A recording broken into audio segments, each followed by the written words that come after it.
ആകാശവാണി.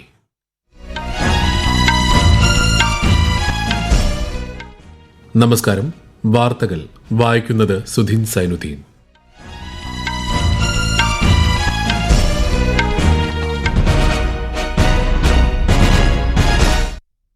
പ്രധാന വാർത്തകൾ. ബീഹാറിൽ നിയമസഭാ തെരഞ്ഞെടുപ്പിന്റെ ആദ്യഘട്ട വോട്ടെടുപ്പിൽ വിധിയെഴുതി ജനങ്ങൾ.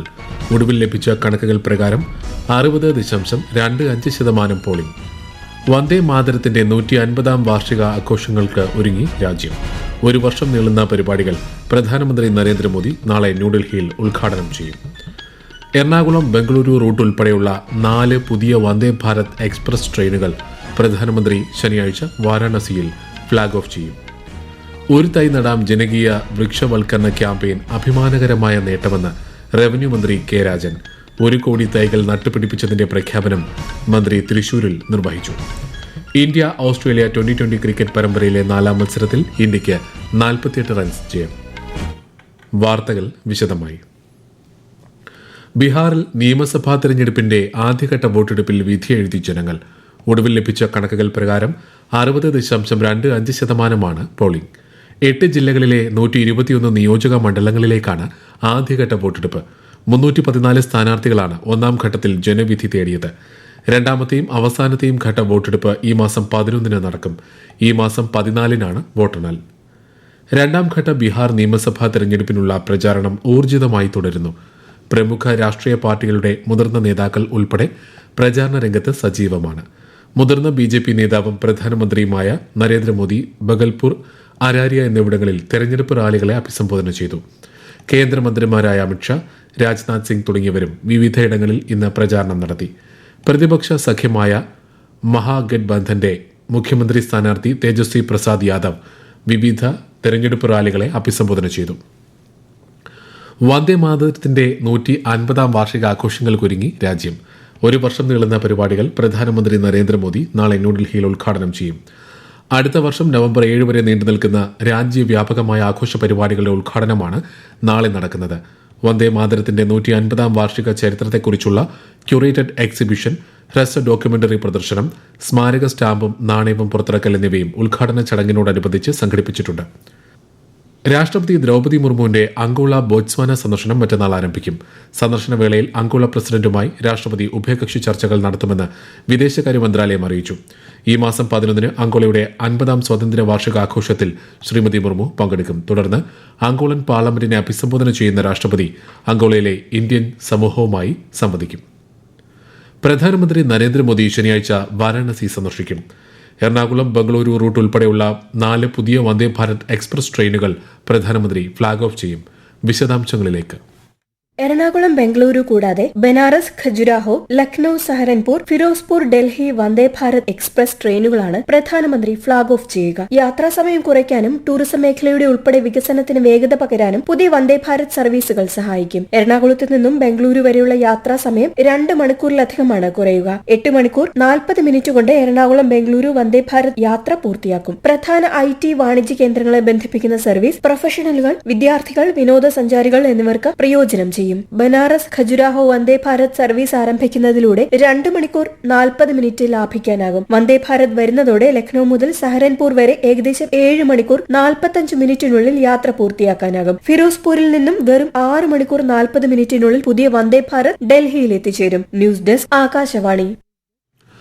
ഹരിത കേരളം മിഷന്റെ നേതൃത്വത്തിൽ സംഘടിപ്പിച്ച ഒരു തൈ നടാം ജനകീയ വൃക്ഷവൽക്കരണ ക്യാമ്പയിൻ അഭിമാനകരമായ നേട്ടമെന്ന് റവന്യൂ മന്ത്രി കെ രാജൻ പറഞ്ഞു.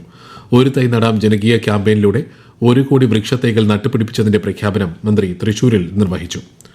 സുസ്ഥിര വ്യോമയാന ഇന്ധന ഉൽപാദനത്തിൽ ഇന്ത്യ ഗണ്യമായ പുരോഗതി കൈവരിച്ചതായി കേന്ദ്ര വ്യോമയാന മന്ത്രി കെ രാംമോഹൻ നായിഡു.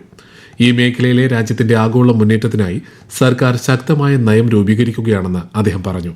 ന്യൂഡൽഹിയിൽ നടന്ന ഇന്ത്യ സാഫ് ഉച്ചകോടിയിൽ സംസാരിക്കുകയായിരുന്നു കേന്ദ്രമന്ത്രി. ഭാവിയിൽ സുസ്ഥിര വ്യോമയാന ഇന്ധന ഉൽപാദനത്തിൽ സ്വന്തം ആവശ്യങ്ങൾ നിറവേറ്റാൻ മാത്രമല്ല മറ്റ് രാജ്യങ്ങളിലേക്ക് കയറ്റുമതി ചെയ്യാനും ഇന്ത്യക്ക് കഴിയുമെന്ന് ശ്രീ നായിഡു ആത്മവിശ്വാസം പ്രകടിപ്പിച്ചു. India has the opportunity to take lead here with the kind of production facilities it has and the kind of feedstock availability and the raw material availability it has. We can make sure that India becomes the number one SAF producer in the whole world, not only meeting the domestic demand but the international demand also. We can export SAF from India. Industry is working on the SAF policy and we would be engaging with the necessary stakeholders and very soon be launching the SAF policy. ഈ വാർത്തകൾ ആകാശവാണിയിൽ നിന്ന്.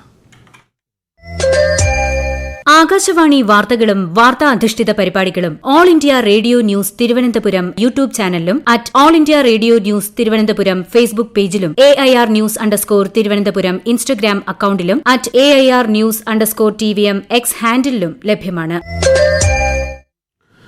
നിയമസഹായ വിതരണ സംവിധാനങ്ങൾ ശക്തിപ്പെടുത്തുന്നതിനുള്ള ദ്വിദിന ദേശീയ സമ്മേളനം പ്രധാനമന്ത്രി നരേന്ദ്രമോദി മറ്റന്നാൾ ന്യൂഡൽഹിയിൽ ഉദ്ഘാടനം ചെയ്യും. സമ്മേളനത്തെ അഭിസംബോധന ചെയ്യുന്ന അദ്ദേഹം നാഷണൽ ലീഗൽ സർവീസസ് അതോറിറ്റി തയ്യാറാക്കിയ കമ്മ്യൂണിറ്റി മീഡിയേഷൻ പരിശീലന മൊഡ്യൂളിന്റെ ഉദ്ഘാടനവും നിർവഹിക്കും. ദോഹയിൽ നടന്ന ആഗോള സാമൂഹിക വികസന ഉച്ചകോടിയുടെ രണ്ടാം പതിപ്പിനോടനുബന്ധിച്ച് കേന്ദ്രമന്ത്രി മൻസുഖ് മാണ്ഡവ്യ റൊമാനിയൻ റഷ്യൻ തൊഴിൽ മന്ത്രിമാരുമായി ഉഭയകക്ഷി കൂടിക്കാഴ്ച നടത്തി. ഖത്തറിന്റെ സാമൂഹിക വികസന മന്ത്രിയുമായും ശ്രീ മാണ്ഡവ്യ ചർച്ച നടത്തി. ഡിജിറ്റൽ നവീകരണത്തിലെ മികച്ച രീതികൾ ചർച്ച ചെയ്തതായി അദ്ദേഹം സമൂഹമാധ്യമത്തിൽ കുറിച്ചു. വനിതാ ലോകകപ്പ് ക്രിക്കറ്റ് ചാമ്പ്യന്മാരായ ഇന്ത്യൻ ടീം അംഗങ്ങൾ രാഷ്ട്രപതി ദ്രൌപദി മുർമുവിനെയും പ്രധാനമന്ത്രി നരേന്ദ്രമോദിയെയും സന്ദർശിച്ചു. രാഷ്ട്രപതി ഭവനിലെത്തിയ സംഘാംഗങ്ങളെ രാഷ്ട്രപതി അഭിനന്ദിച്ചു. കഠിനാധ്വാനം, ദൃഢനിശ്ചയം എന്നിവയിലൂടെ ചരിത്ര വിജയം നേടിയ ഇന്ത്യൻ വനിതാ ടീം യുവതലമുറയ്ക്ക് മാതൃകയാണെന്ന് ശ്രീമതി മുർമു പറഞ്ഞു. ന്യൂഡൽഹിയിലെ പ്രധാനമന്ത്രിയുടെ ഔദ്യോഗിക വസതിയിലും താരങ്ങൾക്ക് സ്വീകരണം നൽകി. ലോകകപ്പ് നേട്ടത്തിൽ വനിതാ ക്രിക്കറ്റ് ടീമിനെ പ്രധാനമന്ത്രി അഭിനന്ദിച്ചു. सचमुच में आप लोगों ने बहुत बड़ा काम किया है और भारत में क्रिकेट एक खेल नहीं है, एक प्रकार से भारत के लोगों की जिंदगी बन गया है. क्रिकेट में अच्छा होता है तो भारत अच्छा फील करता है और क्रिकेट में थोड़ा सा भी इधर होगा तो पूरा भारत हिल जाता है. ഓസ്ട്രേലിയക്കെതിരായ 2020 ക്രിക്കറ്റ് പരമ്പരയിലെ 4ാം മത്സരത്തിൽ ഇന്ത്യയ്ക്ക് 48 റൺ ജയം. ഇന്ത്യ ഉയർത്തിയ 168 റൺസ് വിജയലക്ഷ്യം പിന്തുടർന്ന ഓസീസിന് 18.2 ഓവറിൽ 119 റൺസ് എടുക്കുന്നതിനിടെ മുഴുവൻ വിക്കറ്റുകളും നഷ്ടമായി. ഇതോടെ 5 മത്സരങ്ങളടങ്ങിയ പരമ്പരയിൽ ഇന്ത്യ 2-1 മുന്നിലെത്തി. പരമ്പരയിലെ ഫൈനൽ മത്സരം ശനിയാഴ്ച ബ്രിസ്ബെയിനിൽ നടക്കും. അംഗീകൃത മെഡിക്കൽ യോഗ്യതയില്ലാത്ത ഫിസിയോതെറാപ്പിസ്റ്റുകളും ഒക്യുപേഷണൽ തെറാപ്പിസ്റ്റുകളും പേരിന് മുന്നിൽ ഡോക്ടർ എന്ന പദം ഉപയോഗിക്കുന്നതിനെതിരെ ഉത്തരവ് പുറപ്പെടുവിച്ച് കേരള ഹൈക്കോടതി. അംഗീകൃത മെഡിക്കൽ യോഗ്യത കൈവശം വയ്ക്കാതെ ഫിസിയോതെറാപ്പിസ്റ്റുകൾ ഡോക്ടർ പദം ഉപയോഗിക്കുന്നത് ഇന്ത്യൻ മെഡിക്കൽ ഡിഗ്രി ആക്ടിന്റെ ലംഘനമാണെന്ന് ജസ്റ്റിസ് VG അരുൺ ഉത്തരവിൽ വ്യക്തമാക്കി. തദ്ദേശ ഭരണ സംവിധാന രംഗത്തേക്ക് കൂടുതൽ പ്രൊഫഷണലുകൾ കടന്നുവരണമെന്ന് സംസ്ഥാന തെരഞ്ഞെടുപ്പ് കമ്മീഷണർ A. ഷാജഹാൻ. തദ്ദേശ സ്വയംഭരണ തെരഞ്ഞെടുപ്പിന് മുന്നോടിയായി ആകാശവാണി തിരുവനന്തപുരം വാർത്താ വിഭാഗം മാധ്യമ പ്രവർത്തകർക്കായി സംഘടിപ്പിച്ച ശില്പശാല ഉദ്ഘാടനം ചെയ്യുകയായിരുന്നു അദ്ദേഹം. സംസ്ഥാന തെരഞ്ഞെടുപ്പ് കമ്മീഷന്റെ മീഡിയ ഹാൻഡ്ബുക്കും തെരഞ്ഞെടുപ്പ് കമ്മീഷണർ പ്രകാശനം ചെയ്തു. ഗൾഫ് പര്യടനത്തിന്റെ ഭാഗമായി മുഖ്യമന്ത്രി പിണറായി വിജയൻ ഇന്ന് കുവൈത്തിലെത്തി. കുവൈത്ത് അന്താരാഷ്ട്ര വിമാനത്താവളത്തിൽ ഇന്ത്യൻ എംബസി പ്രതിനിധികളും ലോക കേരള സഭാംഗങ്ങളും മലയാളം മിഷൻ കലാ കുവൈത്ത് ഭാരവാഹികളും ചേർന്ന് സ്വീകരിച്ചു. കുവൈത്ത് സർക്കാർ പ്രതിനിധികളുമായി മുഖ്യമന്ത്രി കൂടിക്കാഴ്ച നടത്തും. നാളെ വൈകിട്ട് മൻസൂരിയയിലെ അൽ അറബി ഇൻഡോർ സ്റ്റേഡിയത്തിൽ നടക്കുന്ന സമ്മേളനത്തിൽ മുഖ്യമന്ത്രി കുവൈത്തിലെ മലയാളികളെ അഭിസംബോധന ചെയ്യും. പുത്തൻ തലമുറ GST പരിഷ്കാരങ്ങളുടെ ഗുണഫലങ്ങൾ എല്ലാ മേഖലകളിലും പ്രകടമാണെന്ന് കേന്ദ്ര ധനമന്ത്രി നിർമ്മല സീതാരാമൻ. താഴെത്തട്ടിലുള്ള പൌരന്മാരിലേക്ക് സേവനങ്ങൾ എത്തിക്കുന്നതിലൂടെ ധനകാര്യ മേഖലയെ ജനാധിപത്യവൽക്കരിക്കുന്നതിൽ ബാങ്കുകൾ ഏറെ സഹായിച്ചിട്ടുണ്ടെന്ന് കേന്ദ്രമന്ത്രി പറഞ്ഞു.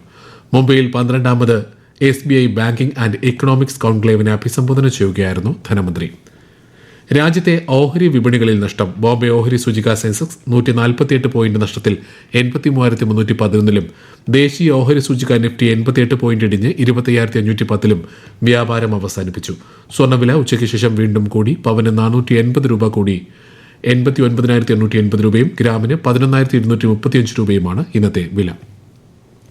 കേന്ദ്രമന്ത്രിയും BJP ദേശീയ അധ്യക്ഷനുമായ JP നഡ്ഡ ന്യൂഡൽഹിയിൽ ശ്രീലങ്കൻ പ്രതിപക്ഷ നേതാവ് സജിത് പ്രേമദാസയുമായി കൂടിക്കാഴ്ച നടത്തി. ഭാരതീയ ജനതാ പാർട്ടിയുടെ താഴെത്തട്ടിലുള്ള പ്രവർത്തനവും ജനങ്ങൾക്ക് മുൻഗണന നൽകിയുള്ള നയങ്ങളെക്കുറിച്ചും ശ്രീ നഡ്ഡ വിശദീകരിച്ചു. പ്രധാന വാർത്തകൾ വീണ്ടും.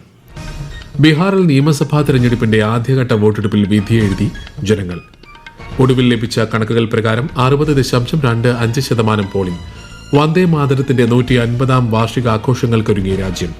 1 വർഷം നീളുന്ന പരിപാടികൾ പ്രധാനമന്ത്രി നാളെ ന്യൂഡൽഹിയിൽ ഉദ്ഘാടനം ചെയ്യും. എറണാകുളം ബംഗളൂരു റൂട്ട് ഉൾപ്പെടെയുള്ള 4 പുതിയ വന്ദേ ഭാരത് എക്സ്പ്രസ് ട്രെയിനുകൾ പ്രധാനമന്ത്രി നരേന്ദ്രമോദി ശനിയാഴ്ച വാരാണസിയിൽ ഫ്ളാഗ് ഓഫ് ചെയ്യും. ഒരു തൈ നടാം ജനകീയ വൃക്ഷവൽക്കരണ ക്യാമ്പയിൻ അഭിമാനകരമായ നേട്ടമെന്ന് റവന്യൂ മന്ത്രി കെ രാജൻ. 1 കോടി തൈകൾ നട്ടുപിടിപ്പിച്ചതിന്റെ പ്രഖ്യാപനം മന്ത്രി തൃശൂരിൽ നിർവഹിച്ചു. ഇന്ത്യ ഓസ്ട്രേലിയ 2020 ക്രിക്കറ്റ് പരമ്പരയിലെ 4ാം മത്സരത്തിൽ ഇന്ത്യയ്ക്ക് 48 റൺസ് ജയം. വാർത്തകൾ കഴിഞ്ഞു. അടുത്ത വാർത്താ പ്രക്ഷേപണം രാത്രി 8:35.